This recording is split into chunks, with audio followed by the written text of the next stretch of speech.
वाक्यम् मोक्षमूलम् गुरुरकृपा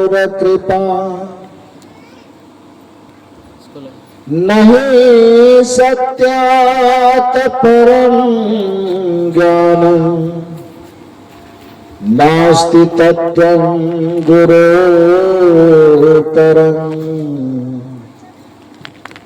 यस्मात् परतरं नास्ति तस्मै श्री गुरुवे नमः। तस्मै श्री गुरुवे नमः। तस्मै श्री गुरुवे नमः। मेरे व्यवहारिक एवं पारमार्थिक जीवन के प्रबल प्रेरणा स्रोत परमाराध्य परम पूज्य सद्गुरुदेव जी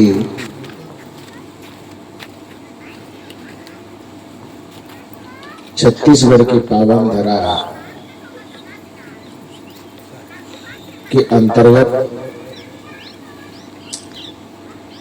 महासमुंद जिला के मोहंदा ग्राम में आयोजित त्रिदिवसीय सत्संग समारोह के प्रथम दिन के द्वितीय सत्र में मंच पर विराजमान परम वंदनीय संत समाज, इस परिवर्तक स्थल पर विराजमान अध्यात्म प्रेमी सज्जनों तथा देवी, अभी इस मंच के माध्यम से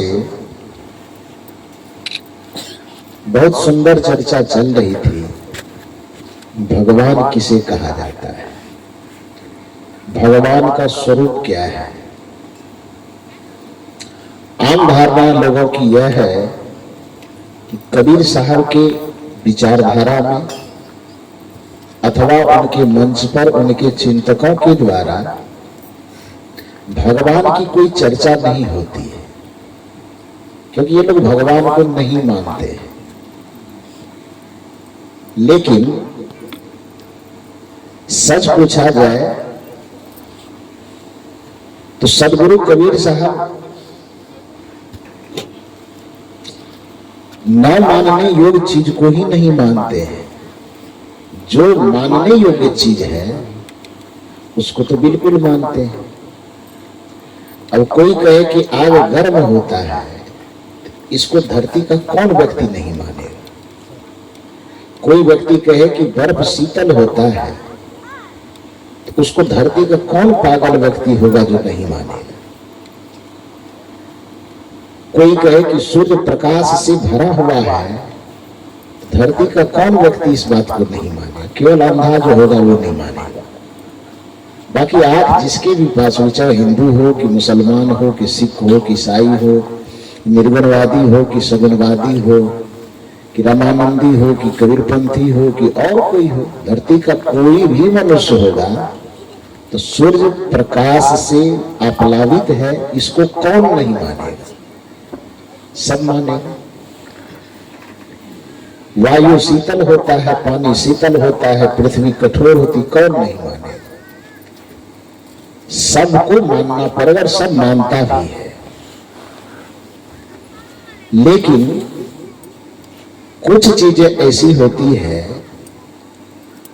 जब व्यक्ति संकुचित मानसिकता से ग्रस्त हो जाता है तो केवल अपनी ही मान्यता को सत्य मानता है और दूसरे की मान्यता को बिल्कुल निरर्थक मानता है। दूसरे की मान्यता को निरर्थक मानने के कारण ही धर्म जगत में एक गाली का प्रचलन चला। जो हमारे विचारधारा के अनुकूल न हो उसको एक कोमल गाली दी गई, कठोर गाली नहीं दी गई, कोमल गाली दी गई, नास्तिक कह करके। जो हमारे विचारधारा से सहमत नहीं है, हमारे विचारधारा को नहीं मानता है, उसको कह दिया गया कि नास्तिक है। इस्लाम परंपरा में उसको कहा गया काफिर है। यह एक प्रकार की गाली है। वस्तुतः यह जो नास्तिक कह करके धार्मिक जगत में एक गाली देने का प्रचलन चला, इस संकुचित मानसिकता के कारण। कबीर साहब का दृष्टिकोण किसी भी पक्ष में संकुचित नहीं है, बहुत विस्तृत मस्तिष्क है। और वो कहते हैं, सदगुरु कबीर साहब की विचारधारा में इस बात का समर्थन है कि समझे की गति एक है, लेकिन उसके साथ शर्त है कि जिन समझा सब ठौर। सर्वांगीण रूप से, संपूर्ण रूप से जो सत्य को समझा है, उसका दिल और दिमाग इतना विस्तृत होगा कि उस सत्य के हर एक पहलू को समझने के कारण किसी से वैर नहीं करेगा, किसी को नास्तिक कह करके उसको अपमानित नहीं करेगा, किसी को काफिर नहीं कहेगा, क्योंकि वो जानता है कि सत्य को समझने का, सत्य को अभिव्यक्त करने का तरीका एक नहीं 100 हो सकता है। समझे की गति एक है, लेकिन शर्त है कि जिन समझा सब ठौर। यदि कोई एक पक्ष समझा है तब, बीच में है भी, बीच में ना अधूरा अधर में लटका हुआ है तब, तो कबीर साहब कहते हैं कि कहा कबीर ते बीच की बल कहीं और की और। बल कहीं का मतलब समझते हैं, जिसको आम बोल चाल में हम लोग बचपना कहते हैं। बालक के जैसे आचरण को कबीर साहब ने क्या कहा, बल कहीं। बालक की तरह, बचपन की तरह कोई आचरण करे तो उसको बचपना कहा जाता है, और बालक की तरह कोई आचरण करे, ना समझी वाला आचरण करे, तो कबीर साहब उसको अपनी भाषा देते, उसको बल कहीं, बालक की तरह। समझे की गति एक है, जिन समझा सब ठौर। कहीं कबीर ते बीच की बल कहीं, बालक की तरह और की ओर। थोड़ा इधर की बात, थोड़ा उधर की बात करते। सत्य को सर्वांगीण रूप से समझने के लिए व्यक्ति को निष्पक्ष होना पड़ता है। वो परंपरा से मुक्त हो, प्रथा से मुक्त हो, उसका दिल दिमाग एकदम निश्चल हो, निर्मल हो, बेलाग हो, बेलपेट हो, किसी परंपरा में धंसा हुआ ना हो, किसी परंपरा के प्रति नफरत न। संपूर्ण मानवता को, संपूर्ण सत्य को आत्मसात करने की और उस सत्य को बिना लाग लपेट दुनिया को कहने की क्षमता जिसके मन मस्तिष्क में है, वह व्यक्ति कभी किसी को नीचा नहीं दिखाए। वही सत्य को सर्वांगीण रूप से समझ भी सकता है और सत्य को अभिव्यक्त भी कर सकता है। तो कबीर साहब के दृष्टिकोण में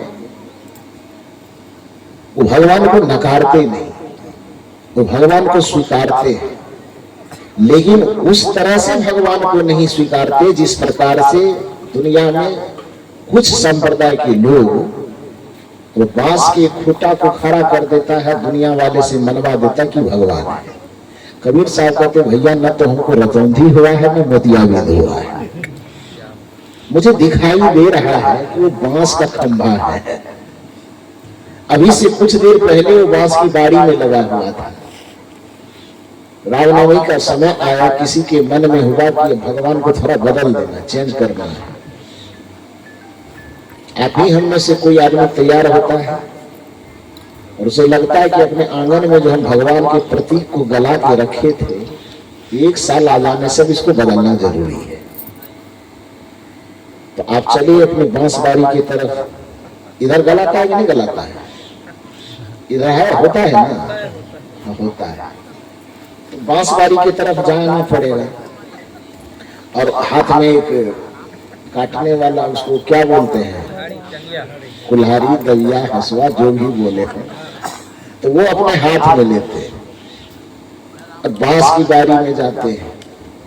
जैसे ही बांस बारी पहुंचते हैं, उसमें यदि हजारों बांस लगे हो तो सब अपने अपने किस्मत को टटोलता है कि आज किसका भाग्य जगने वाला है।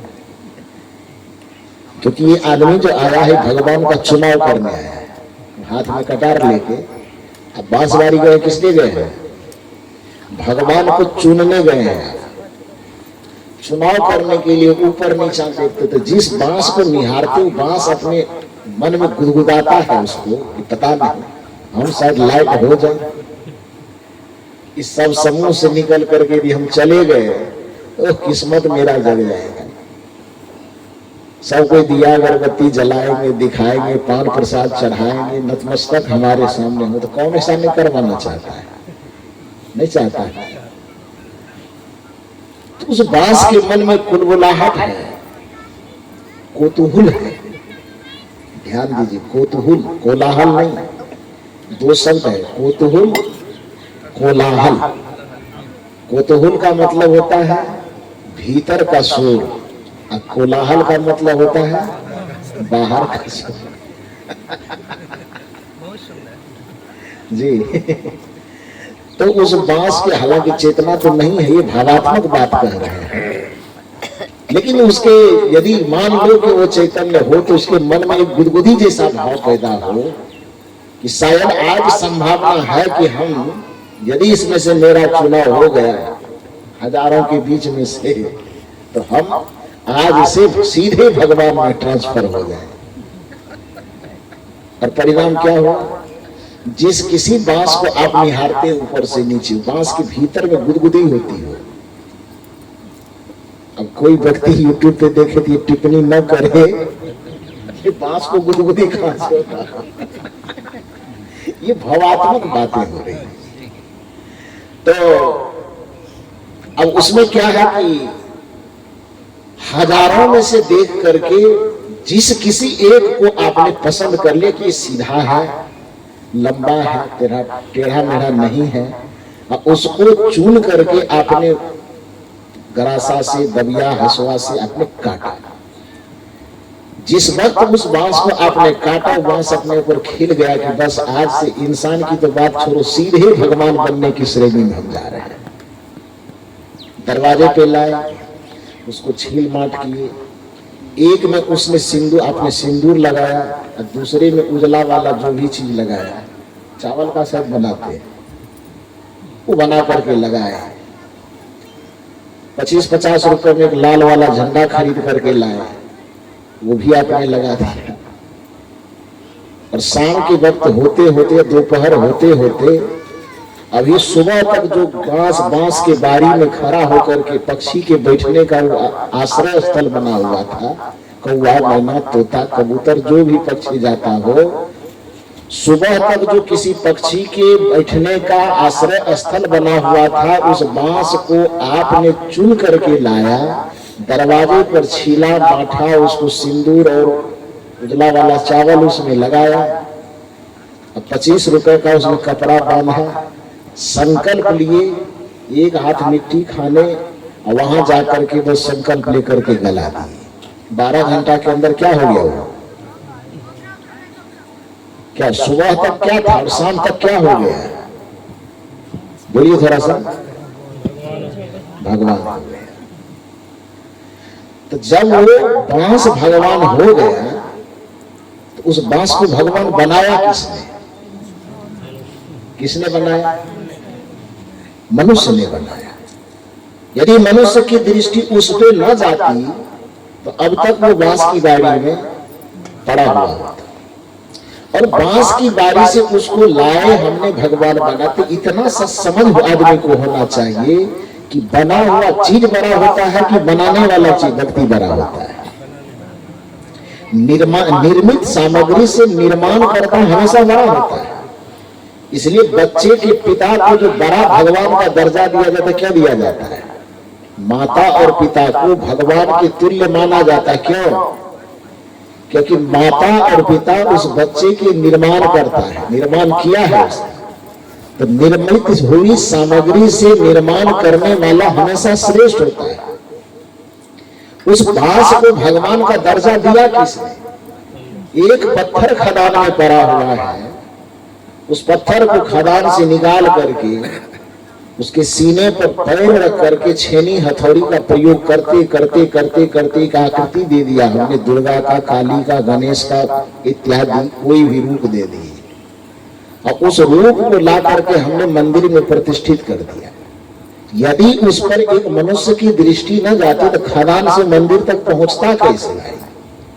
तो खदान से मंदिर तक लाने का जो श्रेय है वो किसको है? एक मनुष्य को है। राजस्थान से एक बार फोन आया, यूट्यूब पर कोई प्रवचन देखा होगा, तो हालांकि मैं राजस्थान को भी जाने का मौका नहीं लगा है, कार्यक्रम की सूचना आई लेकिन कुछ वजह से नहीं जा पाए। हो सकता है कि इस साल जाना हो। तो वहां किसी ने यूट्यूब पर देखा तो फोन किया वो, और अच्छी बड़ाई कर रहा था कि प्रवचन सुनने में बढ़िया लगता है, जो भी उद्गार था उनके हृदय में। उसी क्रम में मैंने उनसे पूछ लिया कि आप कहां से बोल रहे हैं? तो बताया उन्होंने कि राजस्थान से। तो मैंने पूछा आप काम क्या करते हैं? तो पहले वो जोर से ठहाका लगा करके हंसे। तो मैंने कहा पहले बता दीजिए तब हंसिएगा। तो उन्होंने कहा साहब ऐसा है कि मैं भगवान बनाता हूं। तो मैंने कहा अच्छा, हालांकि हम तो समझ ही गए, लेकिन मैं थोड़ा सा छूट ही लिया। मैंने कहा मैंने तो आज तक सुना है कि भगवान इंसान को बनाते हैं, आप किसका राजस्थान में किसका आदमी होता है जहां पर भगवान को बनाता है? तो उन्होंने कहा कि हाँ सर। फिर वो थोड़ा नॉर्मल हुआ, उन्होंने कहा कि यहाँ संगमरमर की फैक्ट्री में रहता हूँ और यहाँ पर आकृति मूर्ति वगैरह बनाता हूँ, तो यहाँ से बहुत सारे मंदिरों में कुछ मूर्तियां वगैरह जाती है, तो इसीलिए मैं साहब कह रहा हूँ आपको कि मैं भगवान बनाता हूँ। उन्होंने एक और मजे की बात कही और उनकी बात इतनी ज्यादा अच्छी लगी मुझे कि गजब है। इसलिए तो सदगुरु कबीर साहब कहते हैं कि जितने भी आत्मा वो ज्ञान का स्वरूप है भाई। कोई जरूरी नहीं कि ब्रह्म ज्ञान की बात मंच पर बैठने वाले साधु लोग ही करते हैं। जहां जिस आत्मा में पता नहीं है, आत्मज्ञान का बीज अंकुरित हो जाता है, उसके मुंह से ऐसी ऐसी वाणियां निकलती है कि वो ब्रह्मवाक्य के जैसा होता है। तो बेचारा मजदूरी कर रहा है वो तो मजाक में कहा कि मैं भगवान बनाता। वो फैक्ट्री में मजदूरी कर रहा है, लेकिन उस मजदूर के मुख से इतने सुंदर वाक्य निकले कि शायद हम लोग इतना ही पीएचडी वगैरह कर लिए वैसा वाक्य बना पावे कि न बना पावे। उन्होंने कहा साहब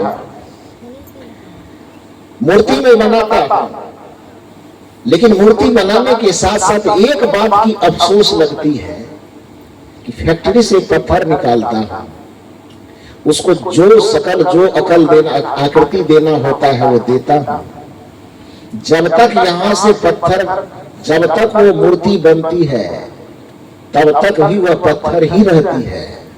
जब तक वह ट्रक पर लादी जाती है तब तक वह पत्थर ही रहती है। जहां से ऑर्डर आता है वहां जब तक लेके पहुंचते हैं तब तक वो पत्थर ही रहती है। मंदिर के दरवाजे तक जाता है तब तक वह पत्थर ही रहता है।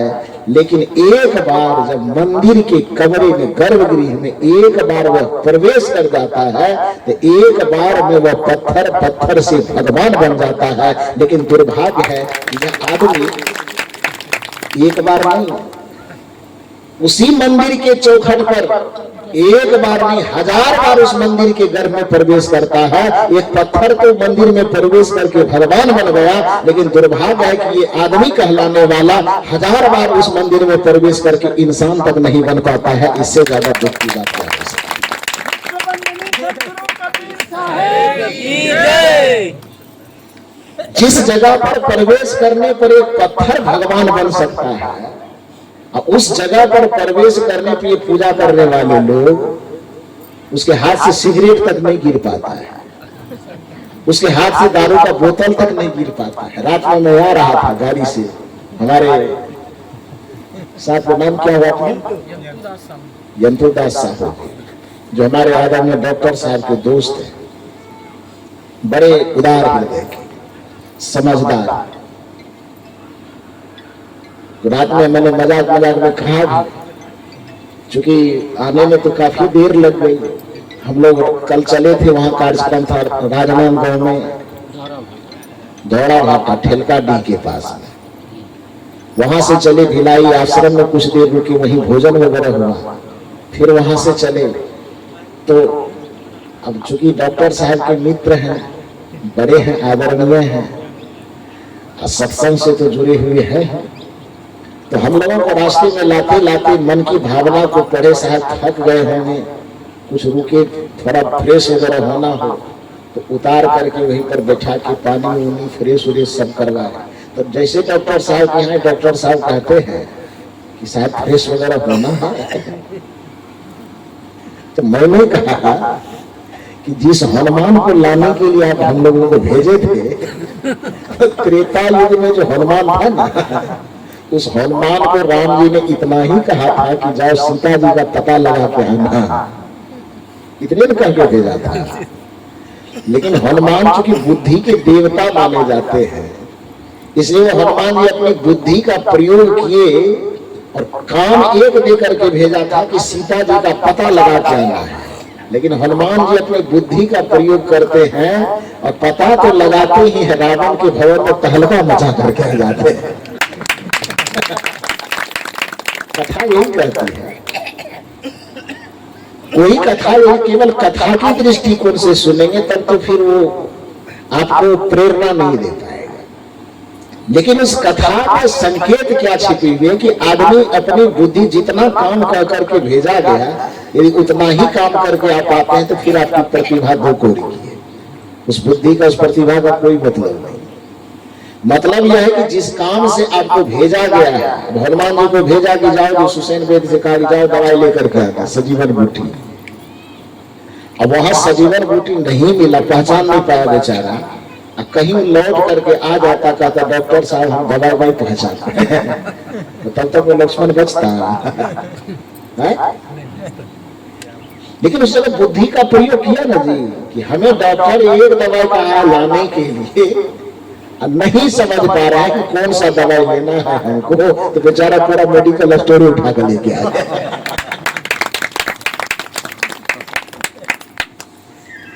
ये कहानी यह नहीं कहती कि आप ये पहाड़ उठा लीजिए, ये कहानी यह कहती है कि जिस किसी उद्देश्य को देकर के कहीं आपको भेजा गया है, उस उद्देश्य से जुड़ी हुई जितनी बातें हो सकती है, यदि आपको एक काम कहा गया और उससे जुड़ी हुई 100 बातें हो सकती है, तो उन सब कामों को आप निपटा करके आने की कोशिश कीजिए।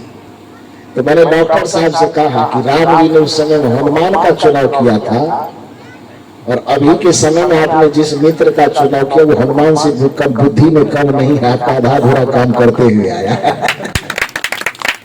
बड़ा सुंदर से एक बार उनके लिए जोरदार ताली बजा कर चाहिए। तो रात में ला रहे थे, लाने के क्रम में मैंने देखा कि 10-15 महिलाएं गुलाब वाला साड़ी पहन करके हाथ में डंडा लिए आगे से गुजर रही थी।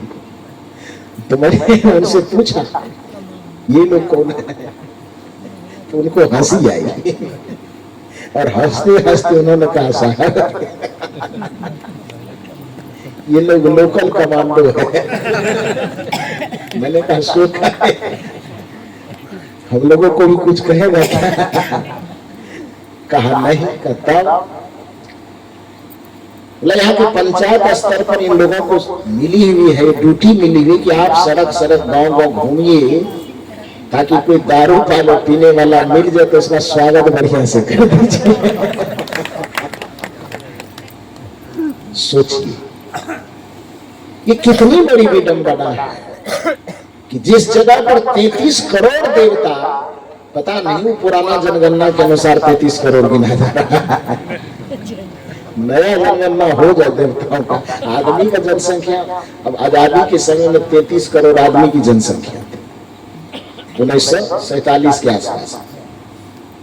33 करोड़ भारतीयों की जनसंख्या थी, और आज आजादी के लगभग 75 वर्ष गुजर जाने के बाद हमारी जनसंख्या 33 करोड़ है। तब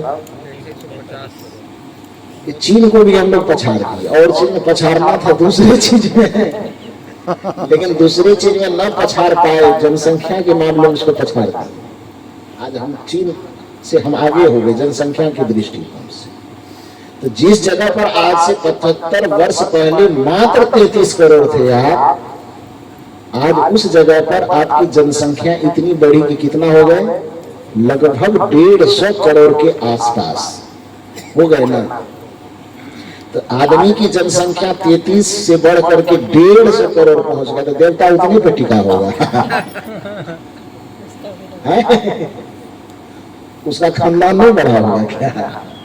तो पुरानी जनसंख्या की जनगणना के आधार पर कहने शायद इसीलिए मजबूरन 33 करोड़ ही कहना पड़ता है। लेकिन अभी आदमी की जनगणना जिस तरह से हो रही है, देवताओं की भी हो जाए तो मेरे समझ से वो भी बढ़ करके 66 करोड़ हो गया।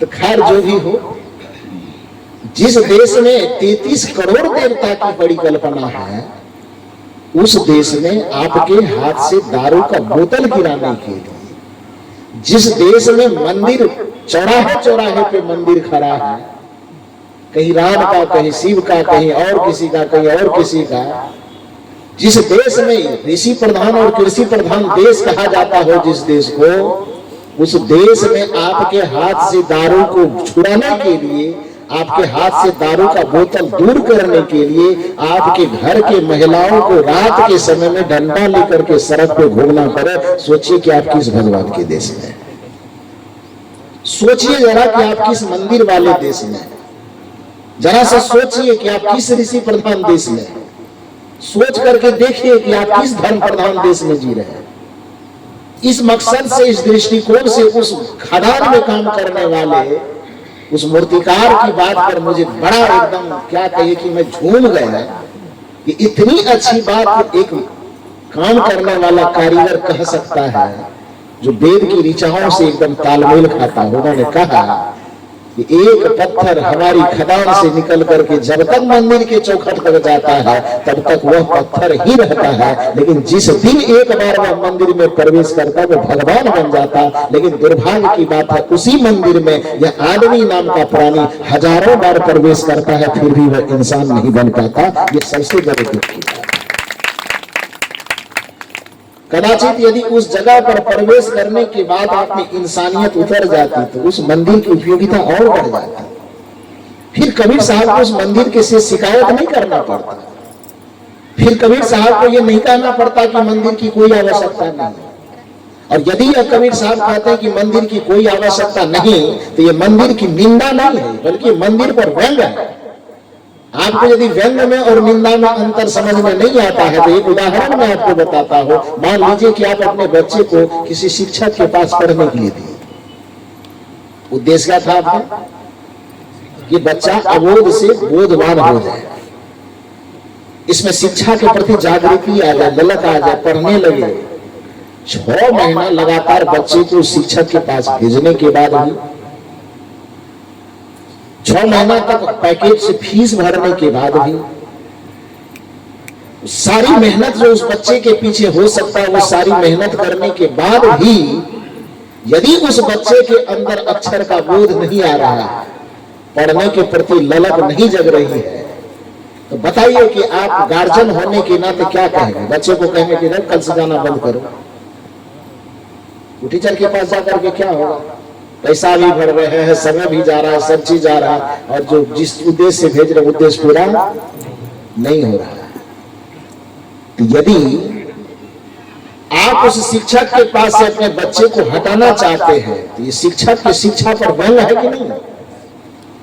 जिस उद्देश्य से उस बच्चे को हम वहां भेज रहे कदाचित वह उद्देश्य पूरा होता तो दुनिया का कोई भी गार्जियन अपने बच्चे को शिक्षक से क्यों हटाना चाहेगा?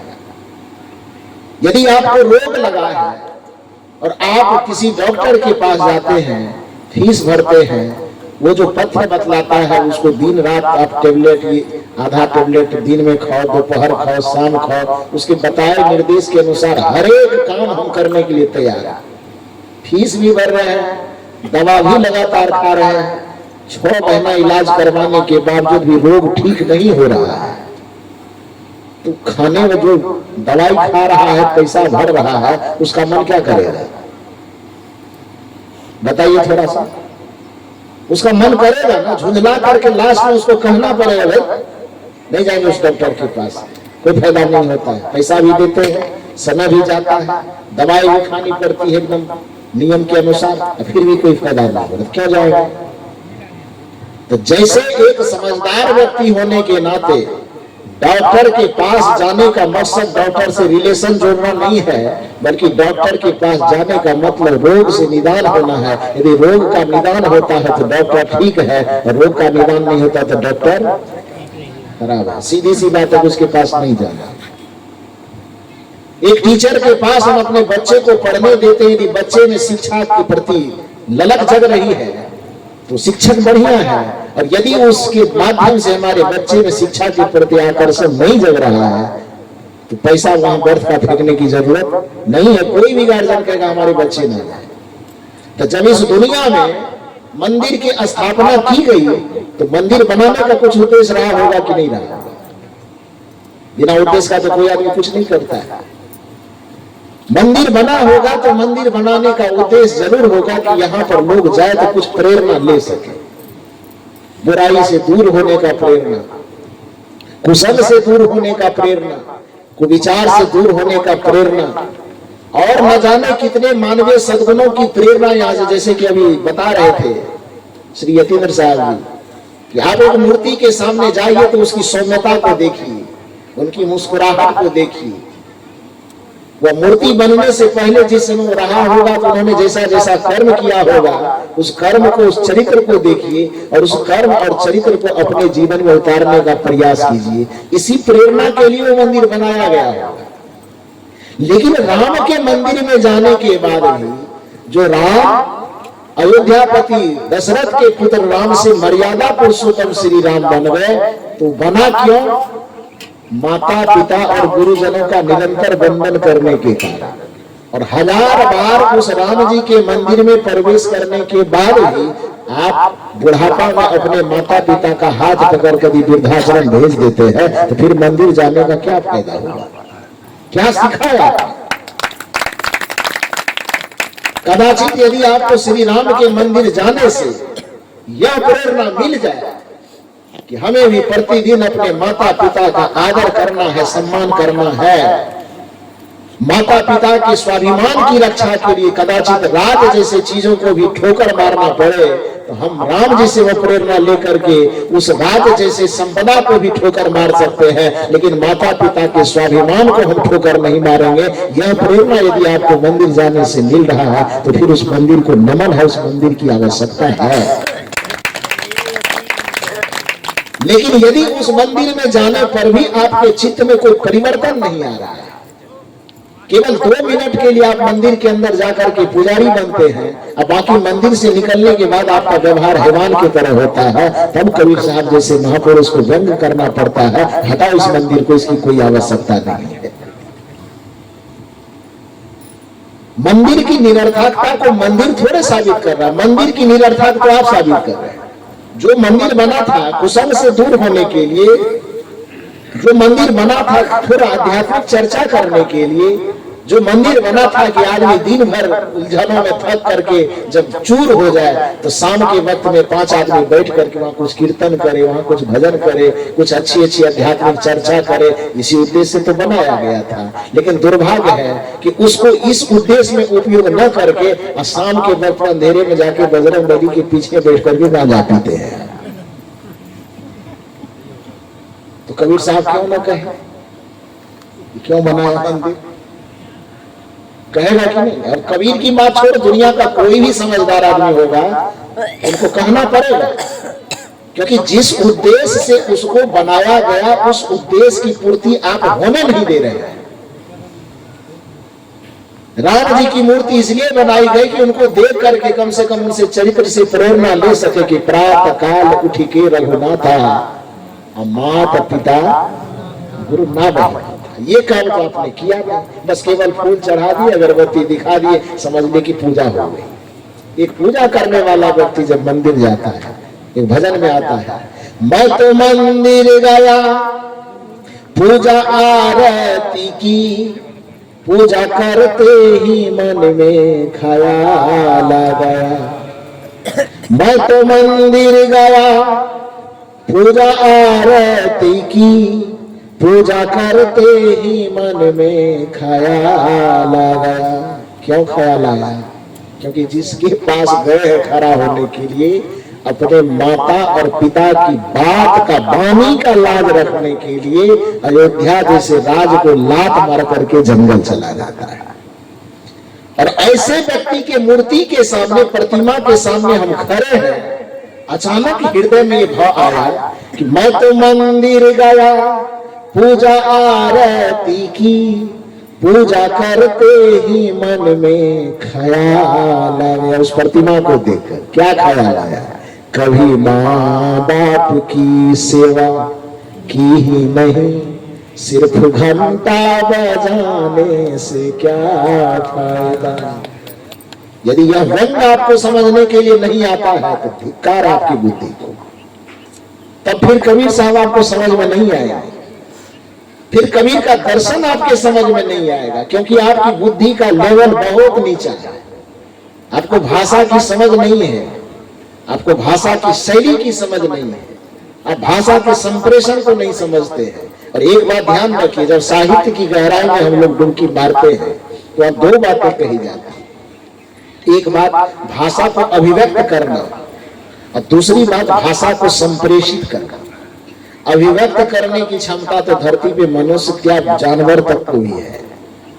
अरे कुछ होता है उसके अंदर तो अभिव्यक्त करता है। आपको चोट लगेगी तो बताइएगा ना कि चोट लगी है, भूख लगेगी तो बताइएगा ना बोल करके कि भूख लगी है। इस धरती पे जन्म लेने वाला मानव अथवा मानवेतर प्राणी, हर प्राणी को अपना सुख दुख, अच्छा बुरा, हर चीज को अभिव्यक्त करने की क्षमता तो है। लेकिन यदि अभिव्यक्त करने की क्षमता तक ही आप सीमित हैं तो फिर आप में और एक जानवर में कोई अंतर नहीं। अंतर कब से होना शुरू होगा? जब आप में अभिव्यक्ति के साथ साथ अपने भाव को संप्रेषित करने की ताकत आ गई, तब उस दिन समझ जाइए कि आप मानव जीवन पाने के आप हकदार हो गए। बात समझ में आ रही है? अभिव्यक्त करना मतलब कुछ बोल करके किसी को सुना देना, और संप्रेषण का मतलब क्या होता है? अपनी बात को किसी के आत्मा तक पहुंचा देना। अभिव्यक्त का मतलब होता अपनी बात को किसी के कान तक पहुंचा देना, और संप्रेषण का मतलब होता अपनी बात को किसी के मन तक, किसी के हृदय तक, किसी के आत्मा तक पहुंचा देना। ये संप्रेषण कहलाता है। अभिव्यक्ति की क्षमता दुनिया में हर एक व्यक्ति, बच्चे के पास भूख लगेगी तो चचियाएगा, रोएगा, चिल्लाएगा, तो अभिव्यक्त तो कर ही रहा है ना वो कि हमको भूख लगी है, खाना दीजिए। संप्रेषण की कला नहीं होने के कारण आज पति पत्नी में जो विवाद देखा जाता है, सास बहू में जो विवाद देखा जाता है, बाप बेटे में नहीं बनता है। क्यों नहीं बनता? पीछे का वजह सिर्फ इतना है कि हम कहना कुछ और चाहते हैं, समझता कुछ और। हम बोलते हैं कुछ और, वो समझता है कुछ और। हम करते हैं कुछ और, वो समझता है कुछ और। क्यों? क्योंकि हमारे जीवन का जो चिंतन शैली है वो अभिव्यक्ति तक है, अभिव्यक्ति को देख रहा है, लेकिन अपने भाव के संप्रेषण को हम उनके दिल दिमाग तक नहीं पहुंचा पा रहे, जिसके कारण से रिश्तों में ये बवंडर होते रहते, समझ नहीं पाता है। लेकिन आपकी चेतना इतनी विकसित हो सके। कबीर साहब कहते हैं कि यदि हमको समझना हो तो कबीर साहब कहते तुम्हें हंस बनना पड़ेगा, क्योंकि हंसन की गति हंस ही जाने, क्या जाने कोई का। तो कौवा बन करके तू हंस की भाषा समझना चाहेगा तो कैसे होगा? हंस की भाषा समझने के तो लिए तुम्हें हंस के लेवल पर आना पड़ेगा। इसलिए कबीर साहब का चिंतन, कबीर साहब का दर्शन समझने के लिए, हालांकि लोग कहते हैं कि कबीर साहब तो अनपढ़ थे, बेवकूफ है वो जो कहता है कबीर साहब अनपढ़ थे। जिस भाषा को आज आप बोल रहे हो उस भाषा को पैदा करने वाले कबीर साहब है। गजब करते हो यार, तू कहते हो अनपढ़ है, उस भाषा को रट करके तू कहता है कि हम विद्वान हैं। और उस भाषा को कबीर साहब जैसे महापुरुषों ने पैदा किया है, उत्पन्न किया है। क्योंकि जिस भाषा को जिस रूप में आज आप और हम बोल रहे हैं, भाषा ऐसी थी ना जी। भाषा के कम से कम 6 संस्करण हुए। संस्करण समझते हैं? संशोधन, जैसे संविधान बनता है या कोई नियम बनता है, उसमें गड़बड़ी नजर आ जाती है तो उसको संशोधित करते हैं। तो आज जो भाषा, जिस भाषा को आप और हम अभी बोल रहे हैं, इस भाषा के कम से कम कितनी बार संशोधन हो चुके? 6 बार। मूल भाषा, मौलिक भाषा जो पहले थी यहाँ पर, वो क्या थी? संस्कृत थी। और संस्कृत में भी वैदिक संस्कृत, वैदिक संस्कृति को, संस्कृत को सब बोल नहीं पाते थे, बड़ा क्लिष्ट व्याकरण था उसका। तो वैदिक संस्कृत का सबसे पहला संस्करण हुआ जिसको लौकिक संस्कृत कहा गया। क्या कहा गया? लौकिक संस्कृत, मतलब लोक में प्रचलित होने वाला संस्कृत। रामायण जो लिखा हुआ है, महाभारत जो लिखा हुआ है, वो वैदिक संस्कृत में नहीं लिखा हुआ है। वेद वाला संस्कृत यदि आपके सामने पलट करके रख दिया जाए तो हम लोगों का कभी कभी छक्का छूट जाता है भाई। इतने लंबे लंबे वाक्य होते हैं, उसका छंद मात्रा ऐसा होता है कि कभी कभी एक ही वाक्य को समझने में 2-2, 3-3 दिन माथा दर्द करता है।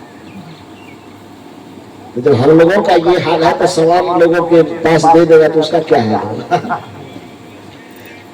तो उस चीज को, माने मूल रूप में संस्कृत था, लेकिन संस्कृत में भी थोड़ा कठोर था, तो उस कठोर वाली स्थिति को वैदिक संस्कृत कहा गया। लेकिन भाषा तो चूंकि आम जनता के लिए होता है, तो उस वैदिक संस्कृति को थोड़ा सरल बनाने के लिए जो संस्कृत का रूप दिया गया, उसको कहा गया लौकिक संस्कृत। क्या कहा गया? लौकिक संस्कृत।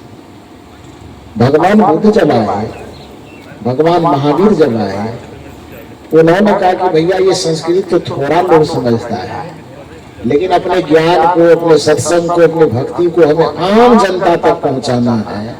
तो आम जनता की जो भाषा ही नहीं है, तो ये थोड़े लोगों की भाषा को हम पूरे जनता तक कैसे पहुंचा पाएंगे? तो उन्होंने संस्कृत से परहेज कर दिया और भाषा का एक नया संस्करण उन्होंने किया और आम जनता की भाषा को उन्होंने पाली भाषा में कन्वर्ट कर दिया। पाली समझते हैं? नहीं समझते, कभी देखे नहीं तो कैसे समझिएगा? धम्पद वगैरह जो पढ़ते होंगे, धम्पद का ग्रंथ, हालांकि मूल ग्रंथ त्रिपिटक, जैसे महाभारत बृहद ग्रंथ है और उस महाभारत के अंदर गीता छिपा हुआ है, लेकिन गीता इतना महत्वपूर्ण है कि उसको महाभारत से निकाल करके एक अलग ग्रंथ ही बना दिया गया, गीता। गीता तो मौलिक ग्रंथ नहीं है, वो महाभारत का पार्ट है, महाभारत का हिस्सा है। उसी प्रकार से भगवान बुद्ध की परंपरा में त्रिपिटक एक महान ग्रंथ है, विशाल ग्रंथ है, और उस त्रिपिटक के अंदर धम्पद है, गीता की तरह। लेकिन वह इतना महत्वपूर्ण पाठ है कि लोगों ने, विद्वानों ने उनको उससे निकाल करके गीता की तरह एक अलग ग्रंथ उसको बना करके दुनिया के सामने पेश किया, जिसको धम्पद कहा जाता है। उन पुस्तकों को पढ़ेंगे तो भगवान बुद्ध, महावीर आदि के जो विचार है वो किस भाषा में है? पाली भाषा।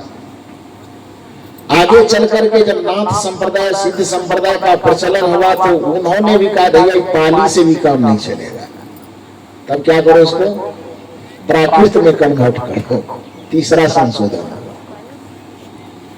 प्राकृत में कन्वर्ट होने के बाद में जब मैथिली, ये बिहार प्रदेश के मिथिलांचल इलाके में विद्यापति वगैरह हुए, जो साहित्य में आप लोग कभी कभी पढ़ते होंगे, उन लोगों के जमाने में उन्होंने कहा नहीं, इसको भी और थोड़ा सा अपभ्रंश में लाए।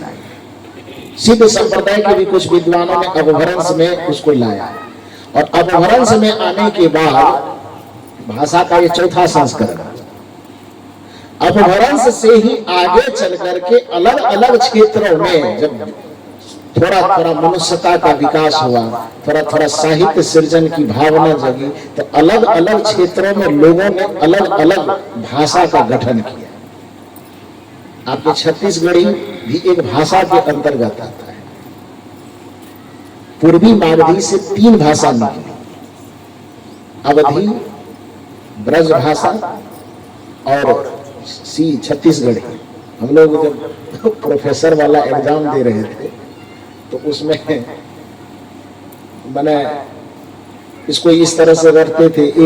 एबीसी करने में थोड़ा सा कोड माथा में अटता था, बैठता था। एबीसी, अवधि, ब्रजभाषा और सी से छत्तीसगढ़ी। तो एबीसी कहते थे, दिमाग में अट जाता था।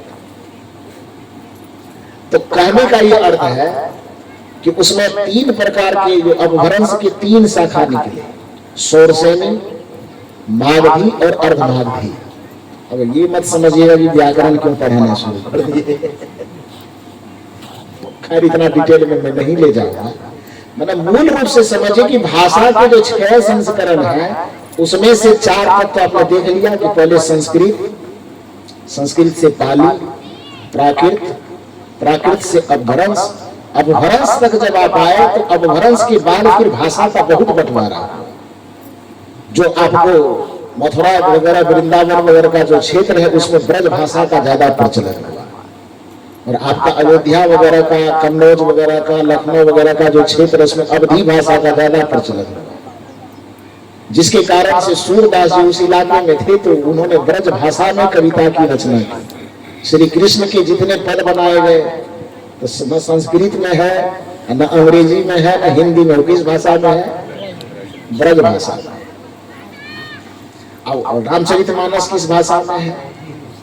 अवधी भाषा में। हालांकि रामचरितमानस लिखे जाने से पहले अवधी भाषा बहुत प्रचलित हो गई। गोस्वामी जी बड़े चालाक निकले हुए। गोस्वामी जी का अपना जितना लोग खासियत बताता है उतना खासियत है नहीं, उसको मौका का चौका मिल गया। कथा का मूल कॉन्सेप्ट उन्होंने वाल्मीकि जी से ले लिया, और शैली जो लिया रामचरितमानस लिखने का, उस शैली भी उसका अपना बनाया हुआ नहीं। शैली उन्होंने लिया किससे मालूम है? सूफी धर्म के सबसे बड़े आचार्य मलिक मोहम्मद जायसी से। मलिक मोहम्मद जायसी गोस्वामी तुलसीदास जी के जन्म लेने से कम 300 वर्ष पहले, जिस समय कबीर साहब का काल रहा, वही समय कबीर साहब से भी कुछ बड़े थे मलिक मोहम्मद जायसी। और गोस्वामी तुलसीदास जी के जन्म लेने से लगभग 300 वर्ष पहले मलिक मोहम्मद जायसी ने अवधी भाषा में पद्मावत नाम का ग्रंथ लिख डाला था। लेकिन वो पद्मावत ग्रंथ आज तक लोगों के सामने नहीं आया है, जिसके कारण से मेहनत किया हुआ था किसका? मलिक मोहम्मद जायसी का। नाम कमा लिया कौन? थोड़ा बोलिए बढ़िया से। तुलसीदास जी कमा लिए। जितना का जितना उसका सोरठा था, उनका छंद था, उनका दोहा की शैली, चौपाई की शैली, उस सारी की सारी शैली अवधी शैली का। हम लोग से जब प्रश्न किया जाता है कि अवधी भाषा में लिखा गया सबसे पुराना ग्रंथ कौन है, तो उस जगह पर रामचरितमानस पे टिक मारने पर फेल कर जाएगा। उसमें पद्मावत का, और खासियत यह है पद्मावत जो आजकल फिल्म बना ना, पद्मावत बना ना, तब परीक्षा देने गए तो हम किताब पढ़ने से फिल्म में देख लीजिए। हमको तो किताब पढ़ने में कौन माथा पच्ची करेगा।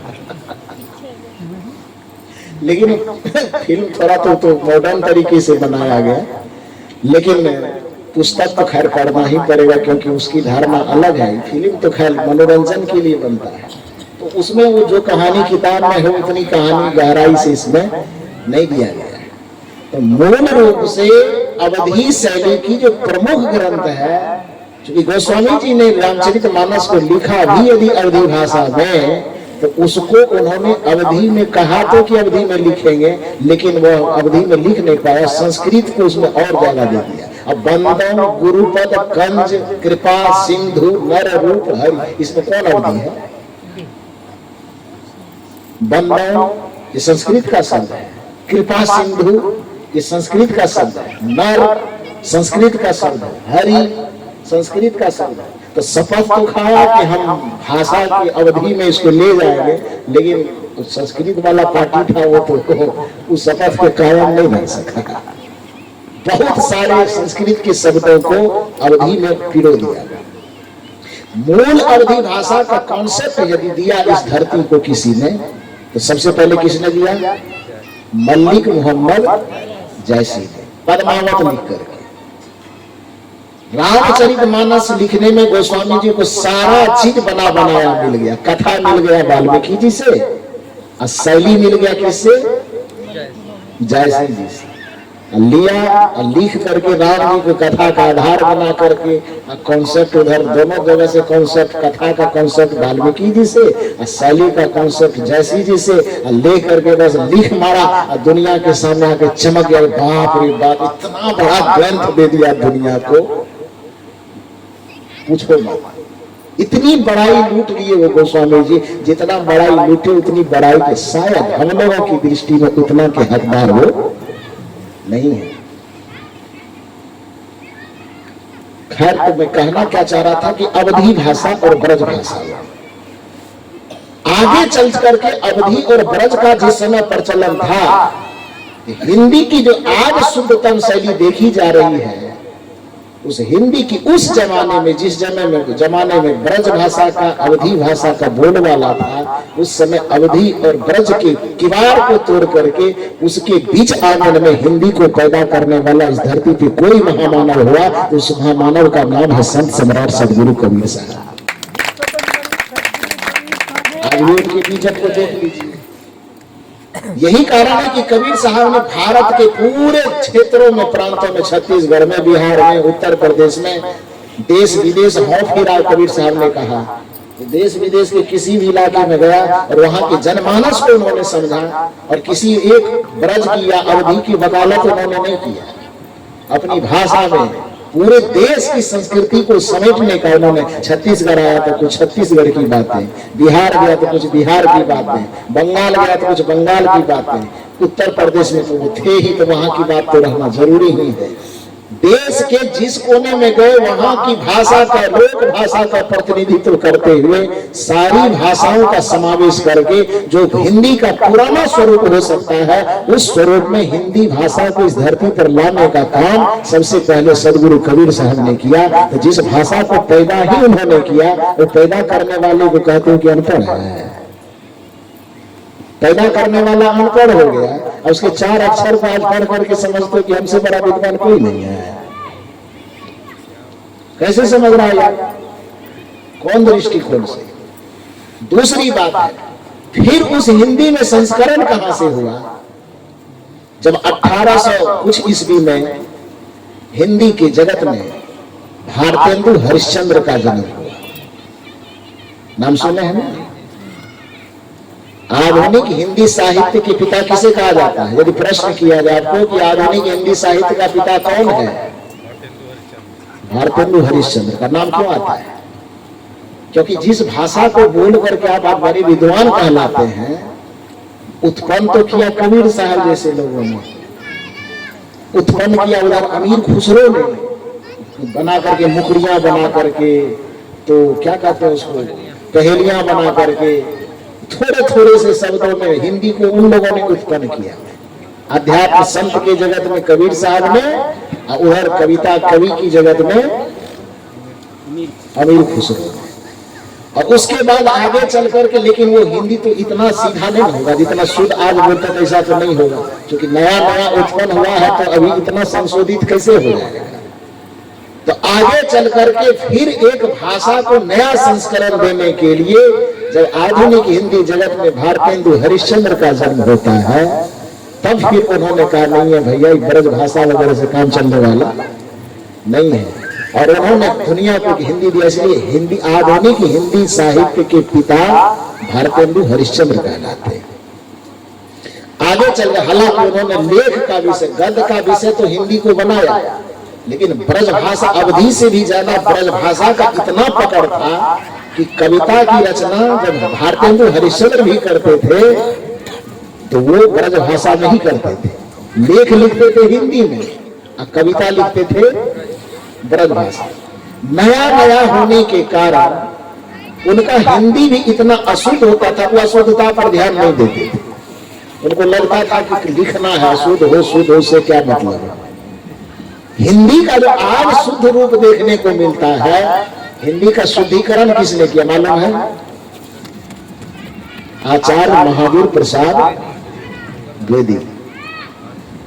अब आप कहेंगे कि आप प्रवचन करने आए कि लेक्चर देने आए बुरा नहीं लग रहा है? मेरी बात समझ रहे हैं जी? अच्छा लग रहा है, ऐसी बात चल रहा है गुरुदेव का। हाँ, तो महावीर प्रसाद द्विवेदी जब आए तो उनको लगा कि ना, भाषा को इतना उठपटांग हम नहीं रहने दे सकते हैं। भाषा को उत्पन्न करने का श्रेय जाता आधुनिक भाषा को भारतेंदु हरिश्चंद्र पर, और उस भाषा को संशोधित करके आज जिस रूप में हम भाषा को समझ रहे हैं, उस संशोधित करने का श्रेय जाता है किनको? महावीर प्रसाद द्विवेदी को।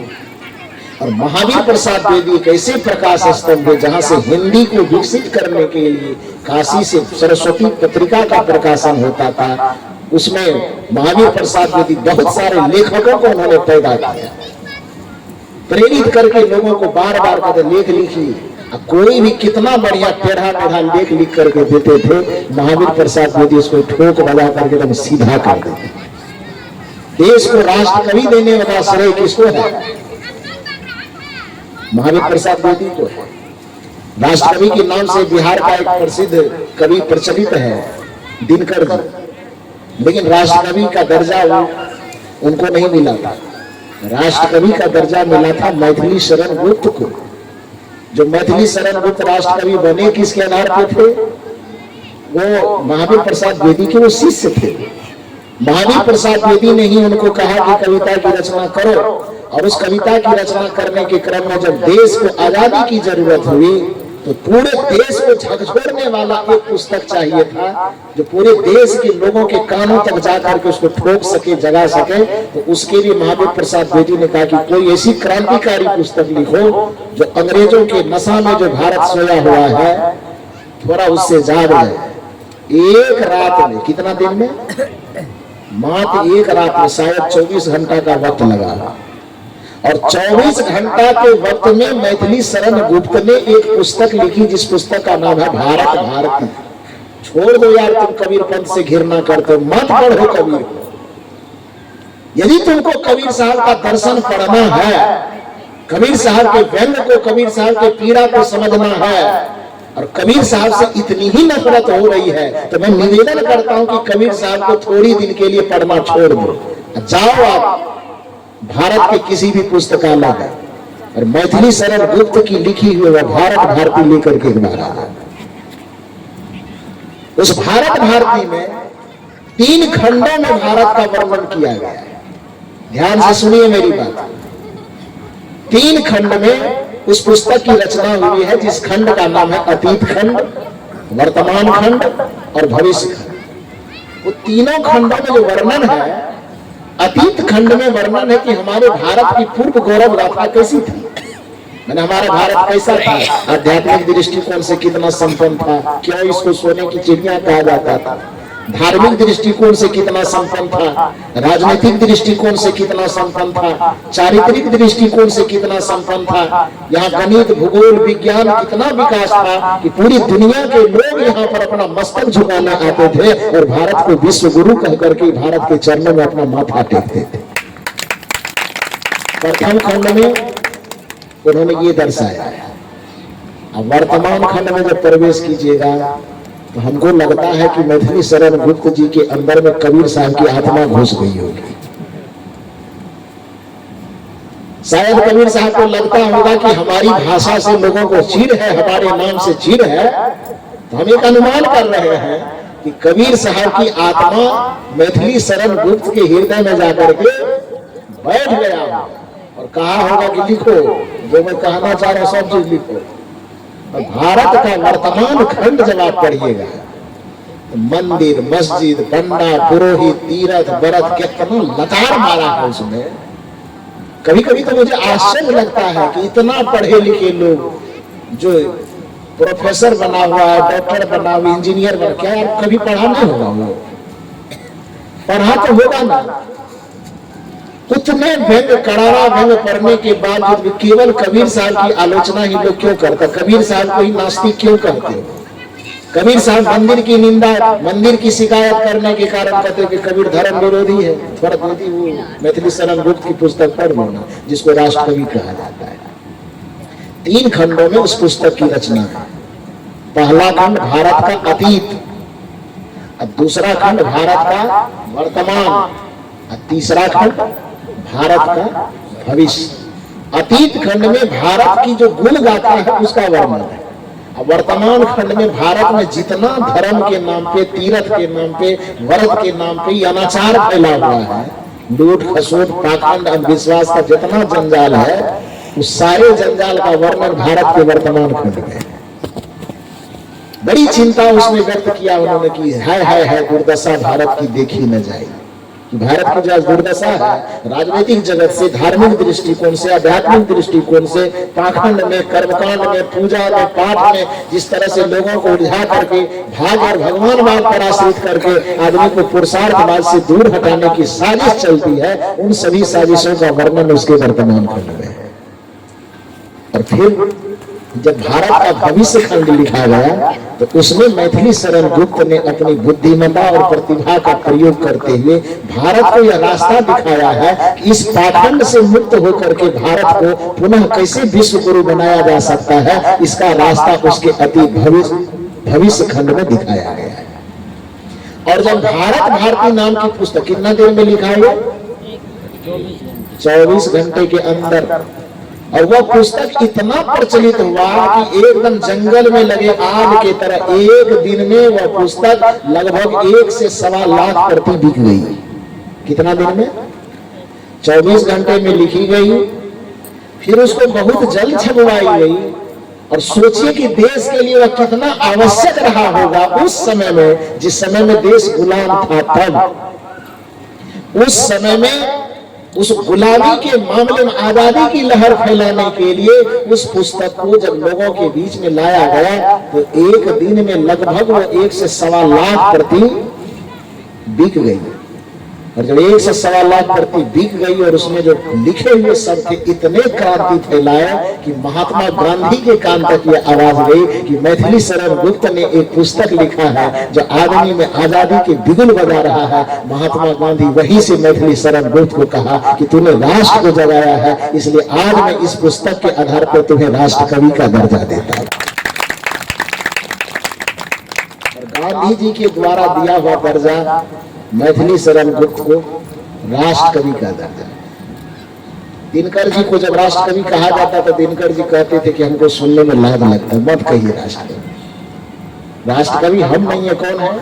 मैथिली शरण गुप्त है। लेकिन वही कहे ना कि कभी कभी ऐसा होता है कि लोग मौका का चौका ऐसा मारता है, मैथिली शरण गुप्त को भी राष्ट्र कवि कहा जाता है, प्रायः लोग नहीं जानता है। राष्ट्र कवि के नाम से कौन प्रचलित हो गए? दिनकर जी प्रचलित। वही बात है कि अवधि लिखने का श्रेय जाना चाहिए, जयसिंह को श्रेय कौन लेके चला गया?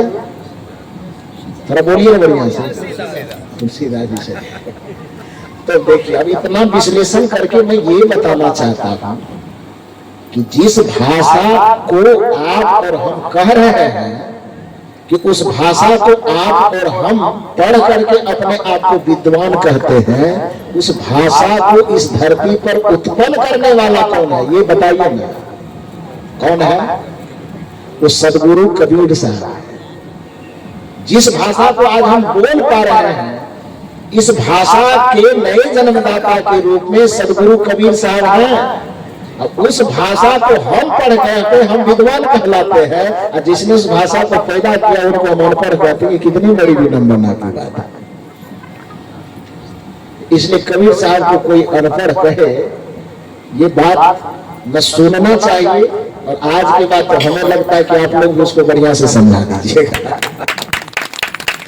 समझाइएगा कि नहीं? अभी भी कुछ संदेह रह गया है, नहीं रहना चाहिए। समझा दीजिएगा कि जिसको पढ़ करके तो अपने आप को सोच रहा है कि हम 16 ठो कलम खोसने लायक बन गए हैं, उस भाषा को इस धरती पर उत्पन्न करने वाला कौन है भाई? सदगुरु कबीर साहब। तो वो कहां से पढ़े? उत्पन्न किया तो जब था ही नहीं तो पढ़ेगा कौन चीज? तो खुद पैदा किए हैं तो पढ़े। इसलिए डॉक्टर हजारी प्रसाद बेदी ने कबीर साहब का वाकई मूल्यांकन करते हुए, वास्तविक मूल्यांकन करते हुए कहा कि कबीर भाषा के डायरेक्टर ही नहीं, कबीर भाषा के डिक्टेटर है। डिक्टेटर का मतलब समझते हैं? एक्टर का मतलब अभिनय करने वाला, डायरेक्टर का मतलब अभिनय करवाने वाला, और डिक्टेटर का मतलब न करने वाला न करवाने वाला, भाषा को नचाने वाला। तानाशाह, डिक्टेटर का हिंदी अनुवाद होता तानाशाह। जब जैसी मर्जी हो, जो कानून बनाना हो, जो नियम बनाना हो बना दे, उसके मुंह से निकला हुआ हर एक बात ही संविधान होता है, उसको डिक्टेटर कहा जाता है। और हिंदी जगत के मूर्धन्य विद्वान डॉक्टर हजारी प्रसाद द्विवेदी ने कहा कि कबीर भाषा के सामने लाचार नहीं है, क्योंकि कबीर भाषा के डिक्टेटर है। वो भाषा को जब जैसा नचाना चाहता है वैसा नचा जाता है। तो इसलिए जिसके इशारे पर भाषा नाचती हो, उस व्यक्ति को यदि आप अनपढ़ कहते हैं तो आपके दिमाग में पता नहीं गोबर भरा है कि भूसा हुआ, आप समझिए। मूल रूप से तो खैर जो बात मैं कहना चाह रहा था कि कबीर साहब की जो भाषा शैली, चेतना शैली, ज्ञान शैली इतनी उच्च है, वो उस हंस दशा में बैठे हुए हैं कि उनकी हंसत्व को समझने के लिए आपको कौवापन छोड़ करके आपको भी हंस की श्रेणी में आना होगा। इसलिए कबीर साहब कह गए कि हंसन की गति हंस ही जाने, क्या जाने कोई कागड़े। तो कबीर साहब का व्यंग यदि आपके समझ में नहीं आ रहा है, इसका ये मतलब नहीं है कि कबीर साहब कुछ नहीं जानते, अनपढ़ है, बल्कि इसका मतलब ये है कि उसके संप्रेषण को समझने की क्षमता आपके पास नहीं है। उनके विचारों को, उनके चिंतनों को, दर्शन को पचाने की क्षमता आपकी बुद्धि में नहीं है। क्योंकि शेर का दूध सब नहीं पचा सकता, जर्सी गाय का दूध भले पचा लीजिए, ओरिजिनल गायों का दूध नहीं पच पाएगा, तो शेर की दूध की तो दूर की बात है। और कबीर साहब जर्सी गाय नहीं है, कबीर साहब शेर है। उनकी वाणी के दूध को पीना सबके कलेजे का पावर नहीं है कि नहीं पचा सकता। तो कहने का ये अभिप्राय है, मैं मूल रूप से कह रहा था कि कबीर साहब मंदिर के निंदक नहीं है, भगवान के निंदक नहीं है, बल्कि वो ये कहना चाहते हैं कि भगवान के नाम पर यदि आपने ईंटा खड़ा कर दिया और 5 तिलक लगा दिया और आप कहते हो कि भगवान है, कबीर साहब कहते दोनों बात है। रात के लिए न मुझे रतौंधी है, न दिन के लिए मुझे मोतियाबिंद है। मेरे आंख को स्पष्ट दिखाई देता है कि वो ईंटा रखा हुआ है, उस पर 5 तिलक लगे हैं। तो ईंटा का उपयोग घर बनाने में होता है, उसका घर बनाने में उपयोग करो, धन्यवाद दूंगा मैं। लेकिन उसका उपयोग यदि बेटा बेटी, दुनिया, धन, माल, खजाना दिलवाने में करोगे तो ईंटा का उपयोग वो काम करने में नहीं है, वो हम नहीं मानेंगे। अब उस ईंटा को नहीं मानने की इसका यह अर्थ थोड़ा है कि हम भगवान को नहीं मान रहे हैं। बांस को हम नहीं मान रहे, इसका ये थोड़े मतलब है कि हम भगवान को नहीं मान रहे हैं। भगवान को हम मानते हैं, लेकिन जो भगवान है उसको भगवान मानते हैं। 500 का नोट होगा तो वो दीजिएगा तो मानेंगे, 500 नकली नोट ला के दीजिएगा तो ऐसे देखेंगे कि नहीं देखेंगे। नजर आएगा कि नहीं ये ठीक नहीं है तो उसको फेंक देंगे, नहीं है तो जो फेंके तो 500 के नोट को, 5000 के नोट को थोड़े फेंका गया है। वो असली के नाम पर जो नकली है भाई, उस नकली को फेंका गया जी। तो नकली फेंकने का मतलब असली की अवहेलना नहीं होती है, बल्कि नकली फेंकने का मतलब असली का इज्जत करना होता है।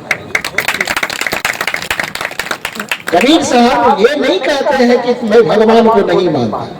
कबीर साहब ये कहते हैं कि असली भगवान के नाम पे जो तुम नकलियों का जाल बिछा के रखा है, उस नकली को हम फेंक देने वाले हैं। क्योंकि जब तक नकली को फेंका नहीं जाएगा, आदमी असली भगवान के पास नहीं पहुंच पाएगा।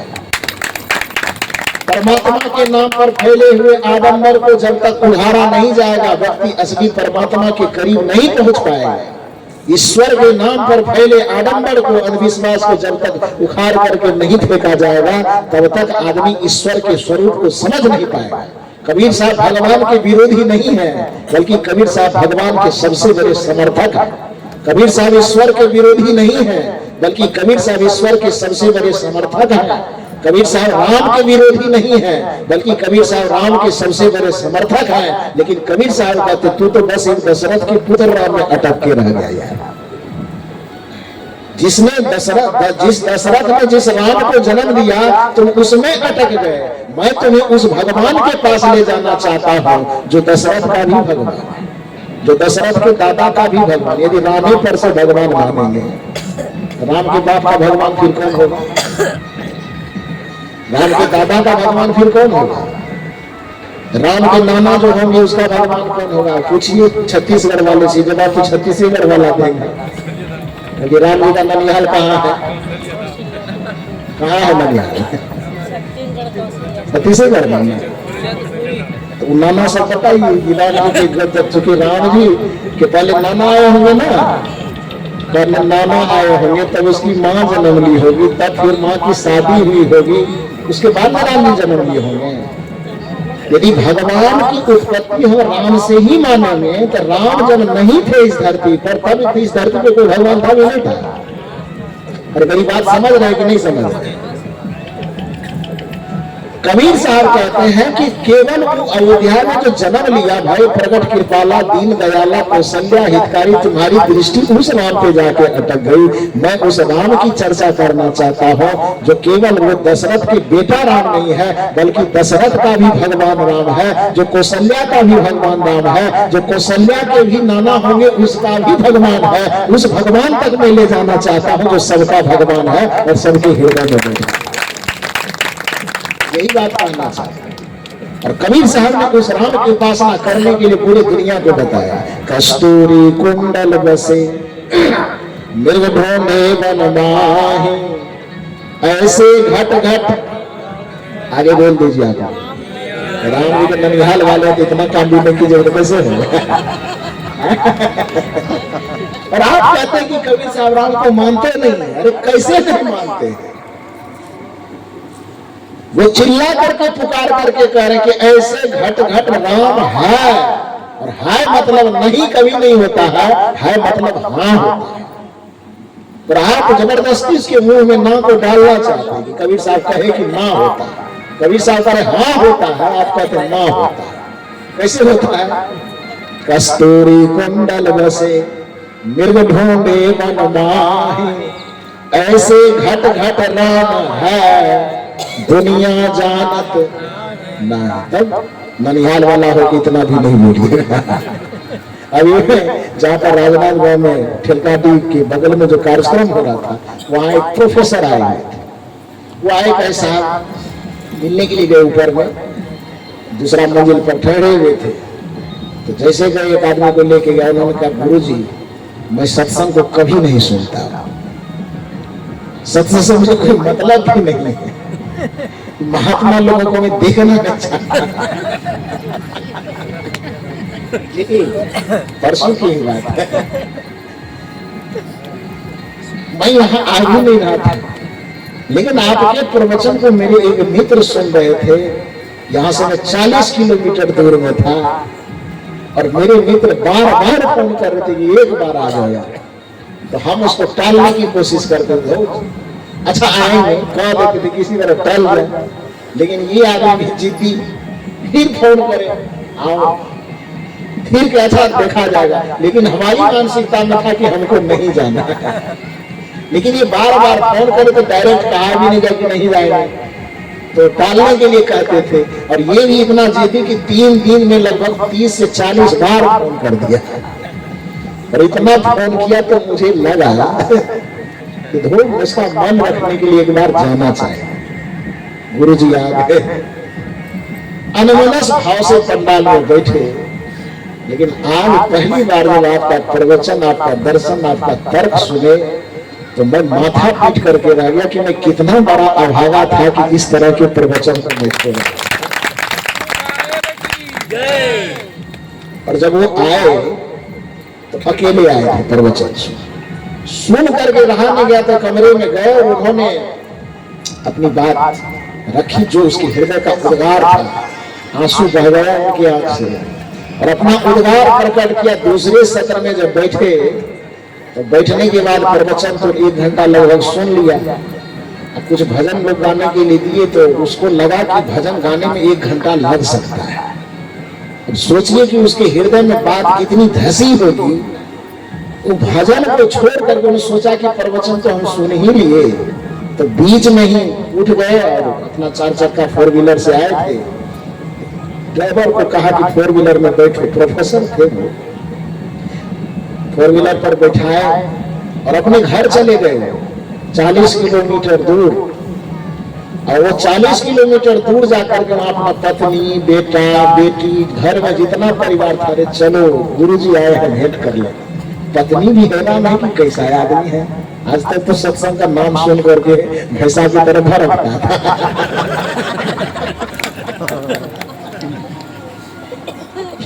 40 किलोमीटर दूर से हम लोगों को लेने आया जी, ये मैं बना करके नहीं कह रहा। फिर वो 40 किलोमीटर दूर गए, अपने पत्नी बच्चे जितने घर में परिवार थे सबको गाड़ी में बैठाए और उसके बाद वहां से फिर 40 किलोमीटर से पत्नी बच्चे को लेकर के आए। और आने के बाद जब बातचीत हुई, उसकी पत्नी भी कहे कि आज मुझे किसी गुरु जी से आपने भेंट करवाया है, पतिदेव इसके लिए आपको मैं बहुत बहुत धन्यवाद देती हूँ। फिर 1 घंटा हम लोगों के बीच में बैठे, बातचीत हुई, थोड़ा हंसी हुआ। तो उसी बीच में प्रोफेसर साहब बोले कि आपको तो राम जी के बारे में कुछ कहना ही होगा, क्योंकि आप राम के ननिहाल में आए। राम का नमक खाए हैं, राम के ननिहाल खाए, तो बोलना तो होगा ही। तो हम भी सोचे थोड़ा मौका पर चौका मारते हैं। तो मैंने कहा चिंता मत कीजिए, आप राम जी के ननिहाल वाले हैं तो हम राम जी के ससुराल वाले हैं। और आपके यहाँ राम जी को चाहे जितना दुलार पुचकार किया जाता हो, हमारा यहाँ राम जी को खूब गाली दी जाती है। ज्यादा यदि हमको कहीं राम जी कह करके चिढ़ाए, यदि हम अपने पर उतर आए तो इतना गाली से दे भर देंगे। क्योंकि जब लड़के की शादी होने के लिए जाते हैं तो लड़का का बहाना बना कर उसका नाना नानी दादा दादी मौसा मौसी सबको गाली से भोजता है। इधर देखो नहीं देते हैं गाली, मतलब गलत गाली नहीं देता है, व्यंग कर गाली मतलब गंदा गाली है। क्या बोलते हैं उसको? हाँ हरामी।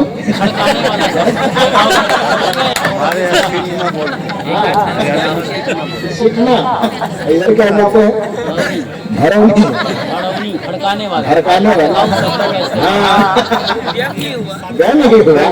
उधर की भाषा में उसको गाली बोलेंगे, इधर की भाषा में बोले तो वही भरौनी भरपौनी जो भी कहते हैं। तो उससे मैंने कहा कि ज्यादा मुझे छेड़िए मत, क्योंकि आपसे ज्यादा दावा मेरे यहाँ होता है। आप तो राम जी को यहाँ पर बचपन में खिलाए हैं, लेकिन जब वो जुबा अवस्था होकर के जब हमारे इलाके में प्रवेश किए, मेरी माता सीता को कहाँ से लाए? सीता जी का जन्म स्थान बिहार की धरती है, उसी बिहार की धरती मिथिलांचल से आया। तो वो तो हंसी में मैंने उनसे कहा, वो कहा कि नहीं राम जी के ननिहाल में आए हैं, राम जी की धरती पे आके नमक खाए हैं तो राम जी के बारे में कुछ सुनाना होगा। तो मैंने कहा इतना दावा मत ठोकिए, हम जिस जगह से है ज्यादा दावा मेरा है। कहने का यह अभिप्राय है कि मैं या कबीर साहब इस बात के समर्थक नहीं है कि हम राम को नहीं माने। कबीर साहब इस बात के समर्थक हैं कि राम के नाम पे तू जो आडंबर फैला रहे हो, हम उस राम को नहीं मानेंगे। लेकिन राम को मैं क्या, दुनिया का कोई भी पागल व्यक्ति होगा तो वो राम को मानेगा, लेकिन वो राम को कहीं बाहर में चित्र में मूर्ति में नहीं मानेगा। चित्र में उसका प्रतीक हो सकता है, प्रतीक होना अलग बात है। जमीन आपके पास है तो जमीन का नक्शा है कि नहीं? उलझन आएगा तो जमीन का नक्शा निकालिएगा, दुनिया पर काल जो भी होता है लगाइएगा। लेकिन आप इतना बताइए कि जमीन के उलझन को समझने के लिए नक्शा भले ही आप अपने अलमारी में रखे हैं, लेकिन यदि आपको मकई टमाटर धान गेहूं धनिया उपजाना होता है तो वो नक्शे पर उग जाते हैं क्या है? वो उपजाना होता है, बीज लगाना होता है, फसल लगाना होता है, तब कहाँ जाते हैं? नक्शा के पास की प्लॉट पर। थोड़ा बढ़िया से बोलिए ना, प्लॉट पर जमीन जिसको कहते हैं, वो जमीन कागज वाला होता कि ओरिजिनल? ओरिजिनल होता है। अरे भैया जिस समय उलझन पड़ेगी उस समय नक्शा निकाल लेंगे, लेकिन कुदाली चलाना है, हर चलाना है, बीज छींटना है, तो नक्शा को बार बार जाके क्या देख रहे? प्लॉट पर चलो ना। मंदिर वाला जो चित्र है वो एक नक्शा है भगवान का। यदि उलझन आएगी तो मंदिर में जाके नक्शा को समझ लेंगे, लेकिन ओरिजिनल भगवान के पास जाना हो तो मंदिर जाने की जरूरत नहीं। कबीर साहब का जो हृदय मंदिर है उसमें प्रवेश करना। और कबीर साहब कहते हैं कि ओरिजिनल राम यहाँ है, कस्तूरी कुंडल बसे मिर्ग ढूंढे बनमाहु, ऐसे घट घट राम है दुनिया जानत नहीं। जो तिल माही तेल है, जो चकमक में आग, तेरा साईं। अब साईं कहिए कि ईश्वर कहिए कि भगवान कहिए कि परमात्मा कहिए, केवल भाषा का अंतर है, भाव का और तथ्य का कोई अंतर नहीं है। और आप कहते भगवान को मानते नहीं है, कैसे नहीं मानते? जो तिल माही तेल है, जो चकमक में आग, तेरा साईं तुझ में जाग सके तो जाग जाइए और भगवान को पा लीजिए, मानने की जरूरत ही नहीं पड़ेगी। तो बहुत बहुत साधुवाद। पता नहीं बोलते बोलते कितनी बातें बोल गए, यदि बुरा लगा हो तो क्षमा कीजिएगा। आपके मस्तिष्क में कहीं ये नहीं लगना चाहिए कि आए थे प्रवचन करने, ये प्रोफेसर की तरह लेक्चर झाड़ने लगे। आदत है ना, कभी कभी यूनिवर्सिटी में जाते हैं, वहां पर विद्यार्थियों के बीच में अपनी बात रखनी होती है, तो इस जगह आते हैं तो थोड़ा इसकी भी मर्यादा है ना, इस मर्यादा में थोड़ा बन जाता है। तो विद्वानों की सभा जहां लगती है तो एक बात आप समझ लीजिए, खौलते हुए पानी में आग से कहा, क्या कहा? शायरी यदि समझते तो समझिए थोड़ा सा। खौलते हुए यानी उबलते हुए, उबलने वाला पानी समझते हैं ना, तो उबलते हुए पानी ने आग से कहा, यदि बर्तन की मर्यादा न होती तो तुम्हें बताता कि तुम्हारी औकात क्या है। तो बर्तन की मर्यादा है कि तू बचा हुआ और हमको खोला रहा है। हम लोगों के पास जो कबीर साहब के खिलाफ में कोई कुछ बोलने के लिए आता है, तो यही बर्तन की मर्यादा होती है, जो सामने से बढ़िया से सुरक्षित होके चला जाता। सुरक्षित होने का मतलब ये नहीं कि मर्डर हो जाएगा, मतलब उसको वो व्यंग, वो शैली में हम लोग कुछ कह नहीं पाते। उस शैली को यदि उसे सुनना हो तो थोड़ा सा विद्वानों की वो सभा लगावे, थोड़ा यूनिवर्सिटी का माहौल पैदा करे, तब हम लोगों के सामने थोड़ा सा आ जाए।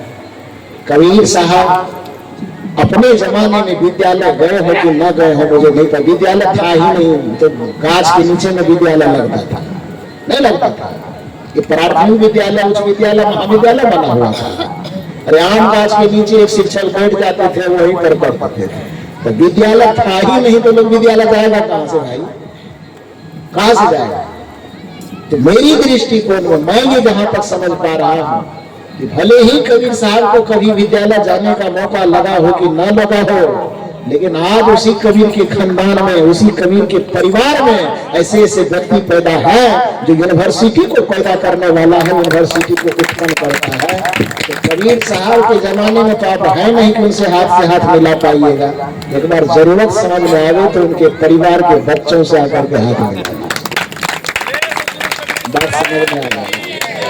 तो बहुत बहुत साधुवाद, बहुत बहुत आभार आप लोगों के प्रति, मेरी इतनी वाणी को आपने इतना शांत और धैर्य पूर्वक सुना, इसके लिए बहुत बहुत साधुवाद देते हुए, यदि ज्यादा बदमाशी कीजिएगा तो भड़काने भी शुरू हो जाएगा।